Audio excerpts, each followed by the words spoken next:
Welcome one and all to the Storybox podcast, the place to be if you are a lover of stories. My name is Jay Phantom, former real estate agent now, living my purpose, sharing amazing stories from people all over the world. I'm grateful that you're here today. Now let's journey into the Storybox together and hear more about whose story will be unboxed today.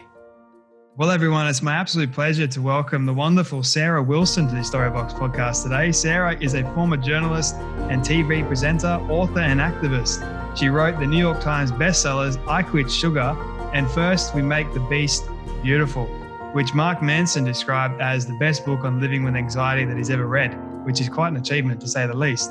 She is the author of another 11 cookbooks that sell in 52 countries. Previously, she was the editor of Cosmopolitan Australia, host of MasterChef Australia, and founder of the largest wellness website in Australia. The resume is going on and on and on. In May 2018, you closed iquitsugar.com.au and you gave all the money to charity. What a heart. Now you build and you enable charity projects that engage humans with each other, and you do campaigns on mental health and climate issues. Sarah ranks as one of the top 200 most influential authors in the world and has a combined digital audience of 2.5 million. Something to aspire to, everybody. Your latest book, The One Wild and Precious Life, is a soul's journey through the complexities of climate change, coronavirus, racial inequalities, and our disconnection from what matters back to life. Sarah, it's an absolute pleasure to welcome you to the Storybox podcast today. Oh, thank you, Jared. That was a very kind intro. Thank you very much for taking the time out of your busy schedule to appear on my podcast, and I hope I get to do some justice with everything I just mentioned in your bio, which is pretty incredible. Before we dive into all that stuff, I have one question that I love starting off with, which is, what does success look like to you? Oh, gosh. I guess I would have to say categorically it's where what I do each day aligns with my values. So whenever I am doing something that doesn't align with my values, I don't last there for very long. I'll itch and I'll cringe and everything will feel out of kilter. And as I've got older and my career has progressed, I've got much better at listening to that itch. So yeah, success would be when, and I suppose it's also for me as I get older, I think it's also about being able to be of service. So it's not so much about personal achievement or financial remuneration. None of that stuff matters to me. It never has. I've lived in the same manner for all of my life, all of my adult life. I don't own a car. I don't buy anything new. I cook using food scraps. And I did that when I was the editor of Cosmo. I did it when I was hosting TV shows. So yeah, I guess all along it's been about values and being of service. And, I had sort of some dark times out there in the wilderness, working for commercial media, but it was all about accumulating skills and everything and getting to the point where I am today, where I do get to do stuff that I think has impact in terms of helping humanity, without sounding too Pollyanna-ish or like I've got a messiah complex. No, I honestly love that. I love the being of service part and how you've lived pretty much the way you live now for quite some time, and it hasn't really changed that much. Like, we all hold our values quite close to our hearts, and I think when we go against it, you're right, we don't feel aligned at all, and that alignment hurts. So we're always trying to get back to that alignment that we need to be in. I'm curious though, when did you realize that being in alignment with your values and everything was actually your version of success? Was it like this catalyst moment somewhere in your life, or was there like this gradual period that you sort of started realizing it over time? Well, I learned the hard way, which is how I've learned most things in my life. And I think there was probably a turning point, which I chronicle in First We Make the Beast Beautiful, which talks about my anxiety. And I was diagnosed a whole range of things, and I've also got quite a full-on autoimmune disease, all of which I do see as, I guess, my own internal compass's way of reminding me when I'm on the wrong track. So I know I've got very sick when I haven't been aligned with my values. And as an indicator, it was during the end of my tenure as editor of Cosmo that I developed Hashimoto's, and that really ground me to a halt. So I suppose in my mid-30s, I had a big slap down. I ignored the subtle signs, and then the signs got louder, and eventually I got slammed, and I couldn't walk or work for almost a year. And that was very much a turning point. I talk about it also in this One Wild and Precious Life, that I hit rock bottom. I lost everything, and I was very close to suicide. And when I decided to not kill myself, and I chose actively to live, I chose to live in a very particular way.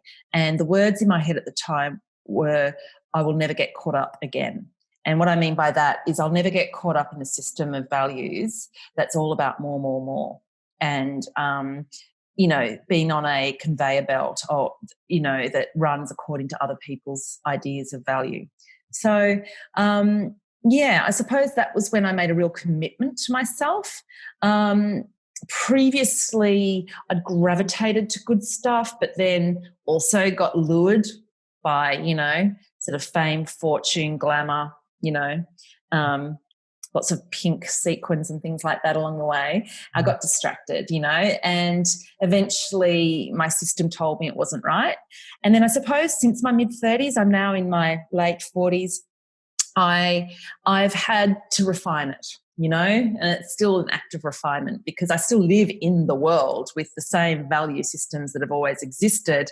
And it, to do what I do requires stepping aside from the system constantly. Yeah. So there was that moment in my mid-30s. Yeah. That is there's a lot to unpack there. What I want to ask you is the anxiety part.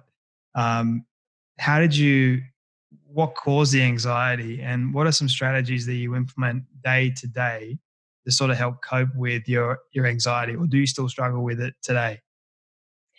Yeah, I think it's going to be with me for the rest of my life. It's like my little friend that hangs out with me, and I've got to look after her, I describe it in First We Make the Beast Beautiful as my superpower in many ways, because my anxiety rears its head when I am off track and when I'm not living in congruence. So where did it start? Look, I think I was born with it to a certain extent. It was certainly a lot of nature going on there. My grandmothers both had bipolar, and I was eventually diagnosed with bipolar when I was 21. But prior to that, I was diagnosed with childhood anxiety at 13. Nobody really knew what that meant at the time. But then at sort of 18, I developed fairly severe obsessive compulsive disorder. And in fact, I had it beforehand, but I was diagnosed at 18. And then it moved into bipolar. So, I think that it's a combination of hereditary factors, but I also think that there's also a sort of a biological quirk that occurs in about 1.2 to 1.4% of the population. And that's how many people in any given population, in anywhere in the world, at any point in history, who have OCD, bipolar, and these other kinds of extreme anxiety disorders. My exploration in First We Make the Beast Beautiful is to show that these quirks exist in the sort of the human experience, to ensure there's a number of us that have very high standards of hygiene, cleanliness, vigilance, creativity, bravery, et cetera, which is why so many of the world's and history's poets, scientists, crisis leaders were bipolar or had OCD, So, what came first, the evolutionary quirk, genetic factors, or other environmental factors that occurred in my sort of teens? I don't know. I don't think we'll ever know. I just want to go straight to the modulation of it and the thriving with it, not just living with it. I like how you mentioned the thriving with it, because I can relate to parts of your story there. So I suffered a massive panic attack in year 11. where an ambulance was called to my school. They had to check me over, make sure that I wasn't actually having a heart attack. Yeah. I also suffered with depression, anxiety, stress, and it would every single time that I had high amounts of stress, I would get sick, and it always affect my gut. Yeah. I noticed that whenever I thought these like the worst possible scenarios, these thoughts would go in my brain, my stomach would just get super like it would almost collapse. Mm-hmm. I never felt great, so I completely understand what you mean by some of the world's best people out there, like Albert Einstein. They all had these little quirks, but they are, And they often had gut issues. they So also had that's the other.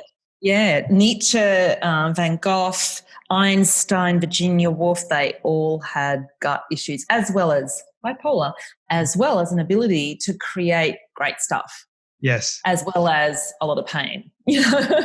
Funny So, enough, it ended up turning for me. I ended up getting IBS and SIBO. Uh, mhm. for people that don't know what SIBO is, a small intestinal bacterial overgrowth where I just crave sugar. And I kind of did that to myself in a way. I was addicted. I had these addictive personality traits about me. So I got addicted to health and fitness and starving myself of the right nutrients because I Yeah. thought I looked good and I thought if I was skinny, I'd be okay. Um, and I'm always curious about, you wrote this book called I Quit Sugar. And funny enough, my auntie was the one that gave it to my mum, who then my mum went on a diet. And that's how this was years ago now. Yeah. When I first picked up the book, I'm like, this is an incredible book. We both went on the diet and the diet actually helped us both. And I was thinking when I got the book, I'm like, never in my wildest dreams would I ever be able to speak to Sarah Wilson, the author of this amazing book. And yet here I am. So my question to you would be, Sarah, is what was the process like for you in actually writing I Quit Sugar? And then my other question would be Hashimoto's disease and gut health, gut issues, that sort of thing. How do you manage that today? Oh, okay. So the I Quit Sugar thing started shortly after that sort of collapse in my mid-30s. It was slightly interrupted by my stint as the host of the first series of MasterChef. But then I eventually collapsed even more in a heap and took myself off to the hinterland of Byron Bay and lived in an army shed out there. And I needed to get my health back on track. I sort of isolated myself. I lost everything. I was a bit of a mess. And so I experimented with all these different techniques for wellness, and it was pretty early in those wellness years. There weren't too many smoothie influencers around. This is like 2010. And I wrote a column for Sunday Life magazine once a week, and that's what kept me going financially. And it went, this week I ... and it'd be meditate with the Dalai Lama, blah, blah, blah. One week I was out of a topic. I was like, I knew I had to quit sugar. My adrenals were all over the place, inflammation, like yourself, gut issues that basically fed an addiction to sugar and various other substances, most of which are deemed, normal. Mm-hmm. And but I knew, I just knew. I knew it was the missing piece. I knew it was pretty more significant than I really wanted to admit. So I was short of a topic, so I decided to quit sugar, and I gave it a go, and I kept going. I went down this rabbit hole of research, and this was pre-social media, but then Twitter arrived shortly thereafter, and so I started tweeting and blogging about it, and it just got more and more involved. And then I started attending obesity conferences and talking with diabetes researchers and cardiac researchers, and it took me 2 years to develop what I felt was a program that was scientifically based to get people off sugar. So it literally evolved. It turned into an ebook, which I created. It became an Amazon bestseller by accident. I mean, honestly, it was a cut and paste job. I didn't know what I was doing. And the most I've ever spent on that whole enterprise was $100 for an online course on how to write your first ebook. And I sort of made that money back fairly quickly. And then it became a print book and so on and so forth. But the interesting thing to the second part of your question, where does autoimmune and my bipolar and gut problems, sleep problems, the whole, excuse my language, but clusterfuck of stuff come into play. Well, you could get overwhelmed and go, oh my God, where do I start unpacking all of this? How do I start living with it, managing it, thriving with it? Well, the answer is kind of the same for all of it. You know, it's like this sort of knotted ball of wool, and it all starts to loosen up when you start doing some of these practices. So the practices that I practice today, and it is a practice because I certainly haven't perfected them, and it's the ongoing tussle with them that actually makes me get more resilient, and it's the resilience that ends up being of maximum benefit. So the stuff that I do today, which basically helps with all of the ailments that I mentioned, obviously I keep sugar to an absolute minimum within the sort of 6 teaspoons a day range, which once you've quit sugar, your body knows how to modulate to that effect. It takes the form of dark chocolate, 90% dark chocolate mostly, which is, virtually, I have 3 squares a day, and that's less than a teaspoon of sugar. I'll have a bit of sugar in a birthday cake every now and then. I'm not stringent because that will actually cause bigger problems, but my body knows how much it can handle. So sugar, I meditate once or twice a day. I try to do twice. It's a Vedic style with a mantra. That's what happens to work for me. I get outdoors. So I exercise every morning. It's non-negotiable. I just do it. I love it. My body craves it. I don't do it to lose weight. I do it to get oxygen pumping through my system so that I find that my gut problems, alleviate. I find that everything falls into place. And for me, it works to do it in the mornings. And I get into nature. So the meditation, the exercise, and the getting into nature can all be done in one whack. If I go for a hike, or if I do an ocean swim, or even if I just run with bare feet in a park, and I do a bit of sand running and stair running and that kind of thing. Nothing too arduous.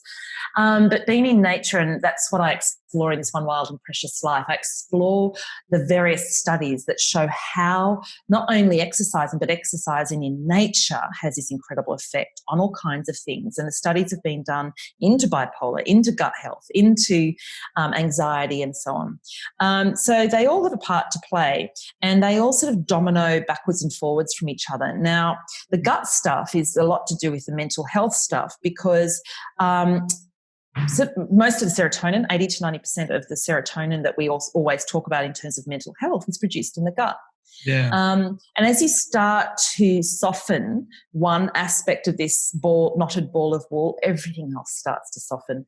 So I do all of those practices. I also what I call soul nerd. So this is something that a term I introduced in my latest book as a technique, and it really has affected me long term. I read about other incredible people. When I say other incredible, I mean I read about other people who are incredible and have produced great things and have struggled with the same stuff that I have.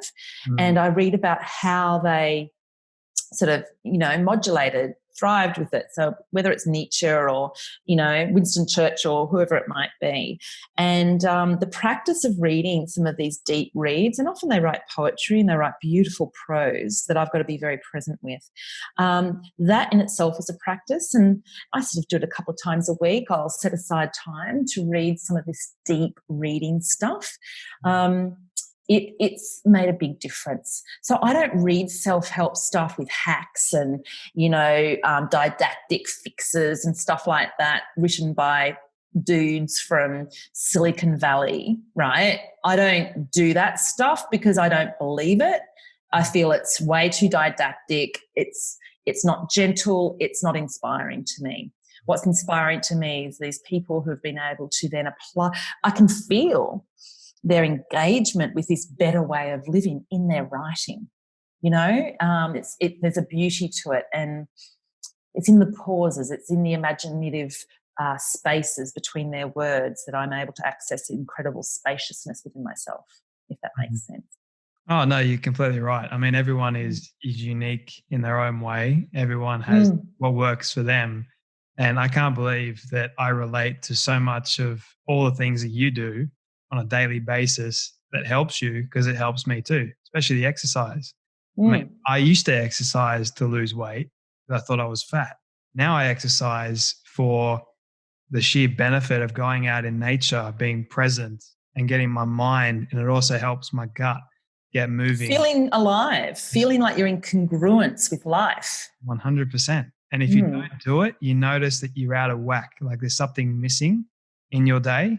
And I came up with Mm. a saying, Sarah, like if I could beat the sun every single morning, no matter what comes my way during the day, I can beat that too, because I'm setting myself up for positive reinforcement before the sun has even risen. Like how many people do you know get up at 4 a.m. in the morning to go about their day and get things done? I don't know Yeah. too many people. So I don't.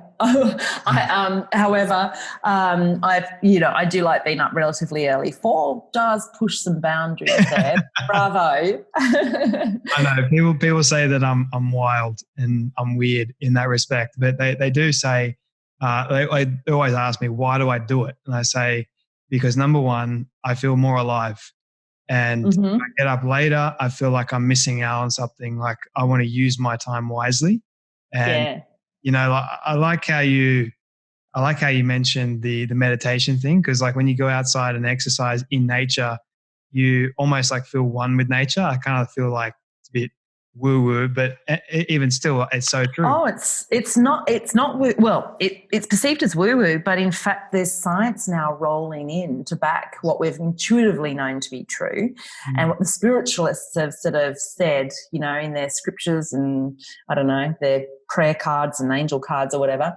But I mean, just as one example that you might find interesting, this is our retinas are made up of fractals, which is patternings that repeat over and over again. And so much of nature is made up of fractals. So whether it's a fern frond or tidal pools or whatever it might, petals of a flower, when we identify the fractals through our eyes, there's this congruence that happens. We immediately are tapped into a sense of belonging. There's this, an awareness of a sort of settling in to what is meant to be, or attunement, which I think is a beautiful word to describe it. So, yeah, that sense of belonging is a biological thing that happens in our eyes, at one level. And then there's a whole heap of other levels to do, or, scientific studies that show the hormones that trees release can Mm. actually bring us into attunement as well. They resonate with the hormones in our own bodies. So it used to be woo-woo. Now it's pretty scientific. It's scientific and it's being more accepted worldwide, I've found. And Mm-hmm. when you actually go about living it yourself, you're more inclined to actually believe it. I'm curious about you writ I Quit Sugar a while ago, having been in this space for a long period of time, having experimented along the way over the years and written so many more books. Would you go back, or if you were to go back and rewrite I Quit Sugar, would you change much about it or keep it the same? No, I wouldn't. I'm somebody who doesn't tend to regret things because I agonize over every decision. So by the time I actually make a decision, I've pretty much turned over every stone, dealt with contingencies. So no, I wouldn't do it any differently. There are a couple of adjustments I made along the way. There was sort of a refinement I did at one point once additional science came out that showed that even eating non-fructose sugars, whether it's glucose or maltose, can actually continue a sugar addiction, because your body gets the sweet taste from these substances and will go hunting down, looking for the other half of the reward system, which is the actual sugar substance, the fructose itself. So, somebody might have a Diet Coke and then just want to go and eat a big sugary muffin straight after.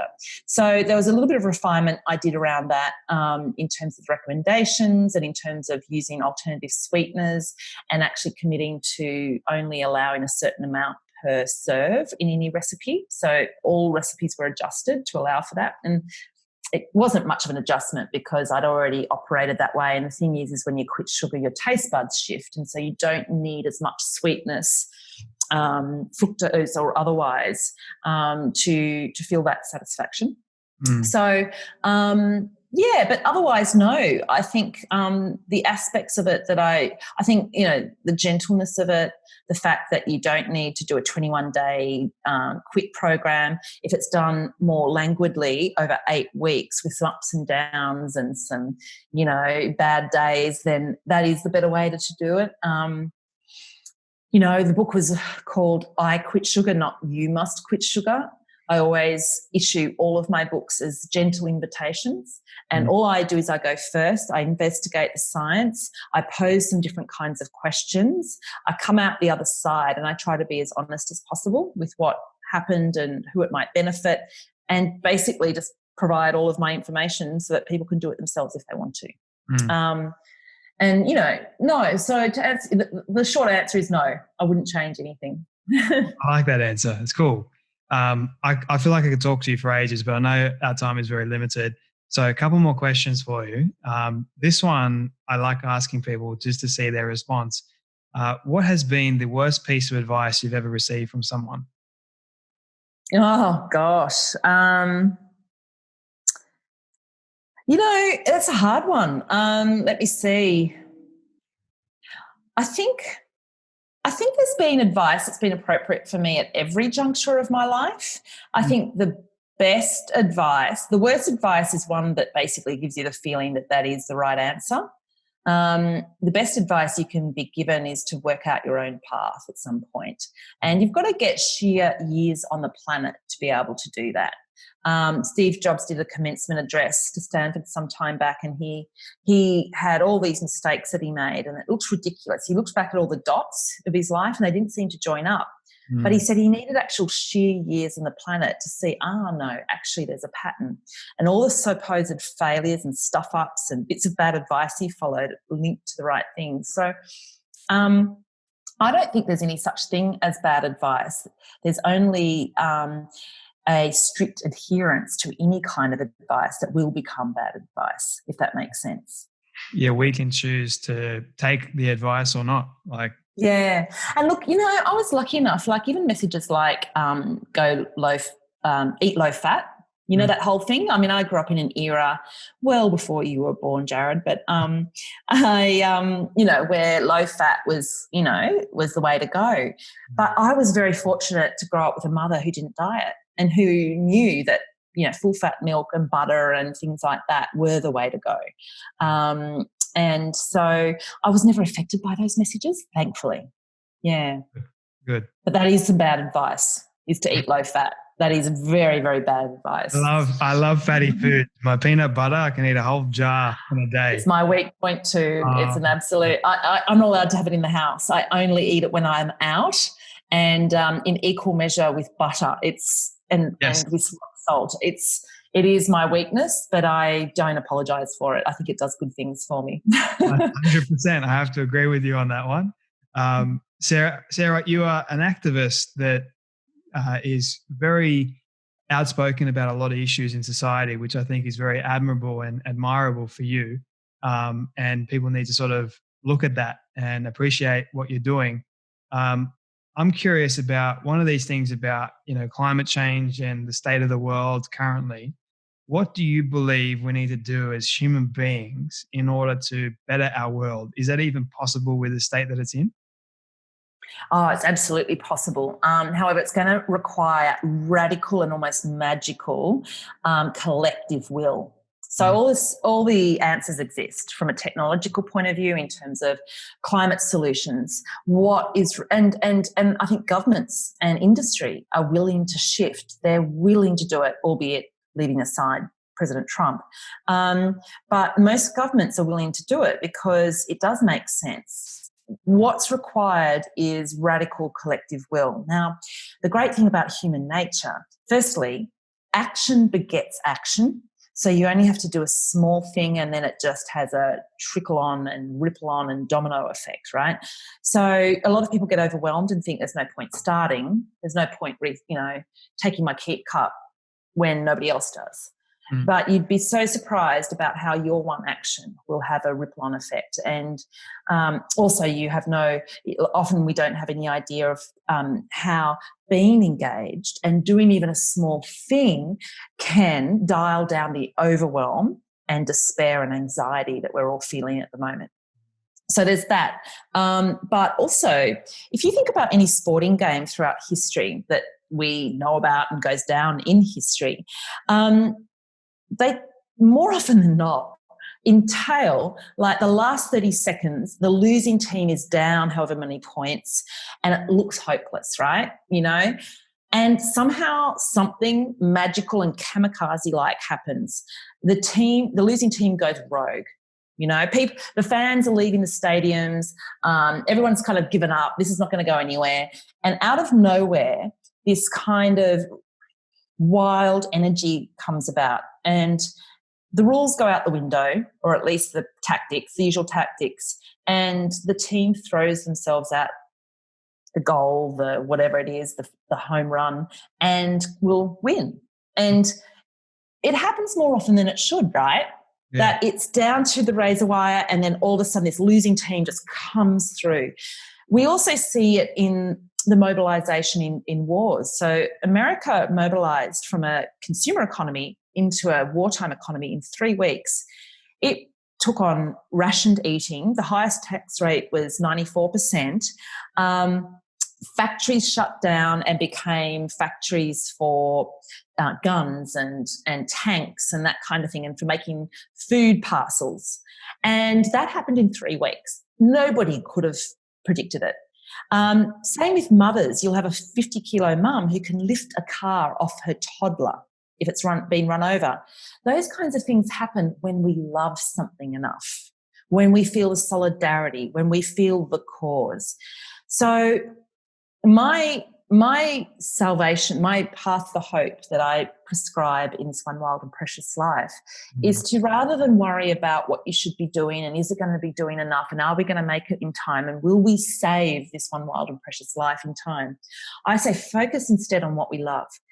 And to do that, go to nature. Go to nature, be in nature, and we will save what we love. We love nature. We've got to be reminded of that. So that's something that I sort of try to encourage people to do in my book. And I think that will galvanise. A lot of people have watched David Attenborough's latest documentary on Netflix. I think that has galvanised. It's a documentation of our love of nature and what we're about to lose. And it's an exposure of the grief that we're feeling and the incredible, unfathomable grief that we will feel if we don't mobilise. So they're the kinds of things that I prefer to refer to rather than talk CO2 tonnage and, recycling solutions. All of those things exist. All of that stuff we know. We just have to get the heart, the ticker to go and do it. And my advice is just start where you are and then do everything you can. I love that advice. My final question for you, I could unpack that, but with running out of time, my final question for you, this is one of my all-time favorite questions. You've been able to reach the age of 100 and your friends have put together a highlight film of pretty much everything you've ever said and everything you've ever done over the years, and they've shown it to you on your 100th birthday. What do you want that film to say and to show about your life? Well, I'd like it to be very large because I'm sure my eyesight will be shot to pieces by then. I would like it to show my wild moments because I'm starting to appreciate at this age that that's what I'm most proud of is my ability that has increased over the years to operate outside the rules. And it has lost me friends and it's lost me money and it's lost me, relationships. Or I should actually preface it by saying it's meant that I've had a very lonely life. Mm-hmm. However, that said, I have wonderful humans around me all the time. It's just that, it can polarize when you are vocal on things. So, and when you get increasingly wild. And I hope that, the next 50 something years of my life will be about me being able to encourage other people to find their wildness as well, because that's what we are. We are wild entities. We're free. We should be free. And we can produce wonderful, beautiful things when we let go of all those rules that we've established over the last couple of hundred years, longer. But over the last couple of hundred years, the rules that have been put in place have got us so stuck. So, yeah, I hope that that's what it showcases. That's where I'd like to head. It's a very good question. Thank you. I love that answer. My ex and now my current girlfriend used to say to me, I'm a free spirit and no one can tame me. And it's hilarious how my ex used to say it. Now my current girlfriend says it, and I didn't understand it before. Now I understand it. I think it's a very feminine thing, and I think it's got a lot to do with a bit of the feminine rising, to use woo-woo language. But I've been listening to a bit of what Jane Fonda's been saying. She's produced a book about the climate change and about activism. And I've been listening to some of her thinking. She is, veering towards 100, and she's made some decisions in her 80s to leave a legacy that's truly wild and unique. And it is a female thing. We are wild entities. The feminine needs to be to express, and I think we're coming into an era where that unbounded thinking is required to solve the problems and to make the world a little bit better, a lot better. Yeah. I feel like that's a great way to sort of end our conversation. We're definitely going to do this again sometime soon, please. Sarah Wilson, thank you so much for your time, your outspoken nature, your wild nature as well, everything that you're doing for society. Really appreciate it. So thank you so much for sharing your story on the Storybox podcast. Thank you for your very considered and mindful questioning. I really enjoyed it.